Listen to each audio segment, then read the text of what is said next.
Well, next on the parade of terror was actually, no, it's Bobby Fish, who I'm a big fan of, against Anthony Green, who I'm not a big fan of. I don't care if he can wrestle or not. Have you ever seen a worse looking, worse dressed, worse haircut, worst physical specimen looking plain, bland? They've been cleaning up homeless camps here in Louisville. I've seen it on the news. I think I saw Anthony Green getting booted out of a cardboard box. He just looked like a bum. What were those pants about? So, anyway, Bobby Fish got a good win. That's lovely. I wish they'd have a little bit more standards about the appearance of the job guys they use on national television than using the guys that are 140 pounds or dressed in a goddamn Salvation Army drop box or haven't seen sunlight in years or whatever. But anyway, this was just an excuse, this match, to get Punk out.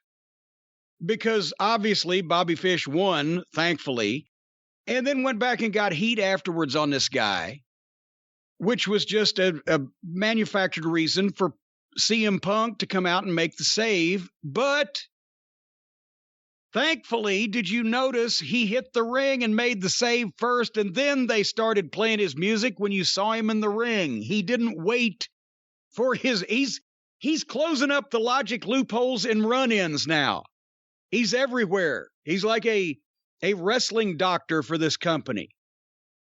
He has the right demeanor, whether he's for coming out for an interview or for a match or this stuff for a save. The shit doesn't happen, sports entertainment style where the music plays and everybody gets to pop and then he comes out, nice friend you are, waiting for your fucking music before you go out and help this guy. And do you know why they did this right there? Why they did this segment right there?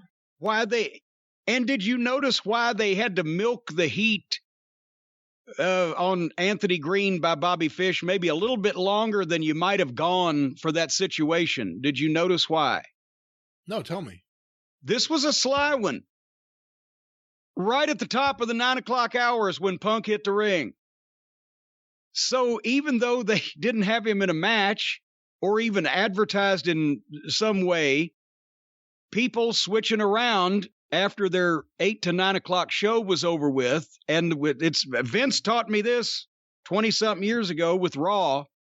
You would always at the top of the hour have one of your main stars in the ring or doing something. So Punk's run-in came at the top of the 9 o'clock hour.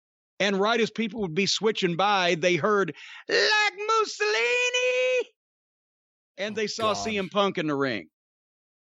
And then they kept the camera on him, and they milked the stare down with him and Fish.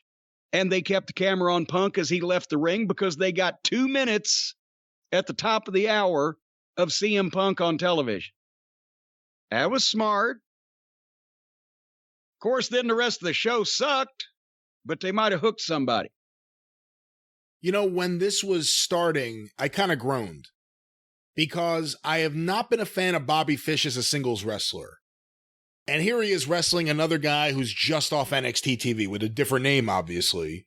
Was he on I think he was on NXT. I think he was. Hold on. I'm pretty sure he was. What's his name? Anthony Green? Anthony Green. Did he wear those pants on NXT?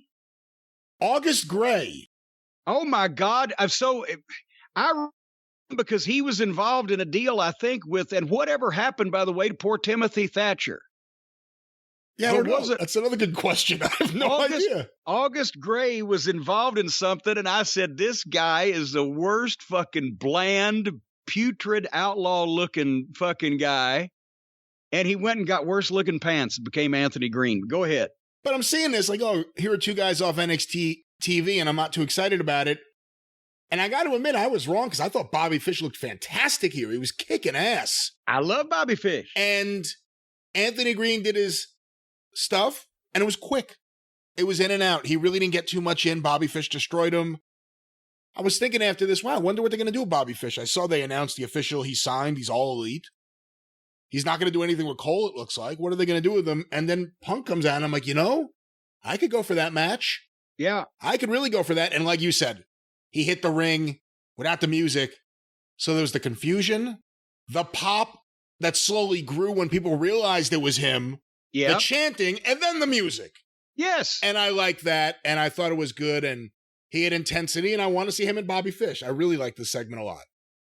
And imagine that. They established that Fish is a heel by beating up the poor overmatched fellow after the match so that somebody needed to come out and stop that type of activity. And goddamn, it's just suddenly wrestling angles break out every once in a while in the middle of this show.